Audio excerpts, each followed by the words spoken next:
Pemirsa, salah satu alasan melonjaknya kinerja ekspor Indonesia adalah terbukanya akses pasar ke beberapa negara tujuan ekspor non-tradisional. Negara-negara tersebut berada di kawasan Afrika, Eropa Tengah, dan Amerika Selatan.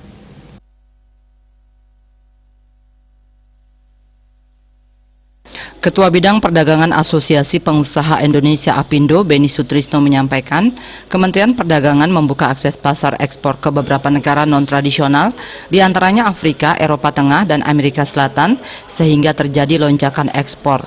Oleh karena itu, Beni menyampaikan bahwa kerjasama ekonomi yang diupayakan Kemendak berupa Comprehensive Economic Partnership Agreement, Free Trade Agreement, maupun Preferential Trade Area sangat signifikan dalam mendongkrak penjualan produk ke berbagai negara. Terkait membaiknya sektor perdagangan di Indonesia, Beni memaparkan bahwa lonjakan perdagangan yang terjadi saat ini berbanding lurus dengan penurunan kasus COVID-19 yang juga diupayakan oleh pemerintah. Upaya penurunan penyebaran COVID-19 yang dilakukan pemerintah tersebut sejalan dengan perbaikan usaha dan bisnis sektor perdagangan yang terjadi. Terlebih, banyaknya dukungan pemerintah terhadap dunia usaha melalui program pemulihan ekonomi nasional PEN, termasuk kepada UMKM, telah banyak digulirkan. Kendati demikian, untuk memaksimalkan pemulihan usaha dan bisnis di sektor perdagangan, Beni berharap ada pelonggaran akses pembiayaan di lembaga keuangan.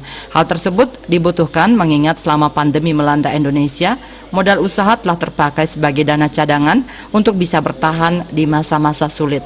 Pelonggaran akses pembiayaan itu maksudnya dengan bunga rendah dan akses yang lebih mudah. Badan Pusat Statistik BPS mencatat surplus neraca perdagangan pada bulan tersebut sebesar 4,74 miliar dolar Amerika Serikat. Surplus itu lebih tinggi dari bulan sebelumnya yang angkanya sebesar 2,59 miliar dolar Amerika Serikat. Menurut BPS, nilai ekspor Indonesia pada periode tersebut mencapai 21,42 miliar dolar Amerika Serikat. Capaian itu menjadi rekor tertinggi sepanjang sejarah Indonesia. Bali Pos melaporkan.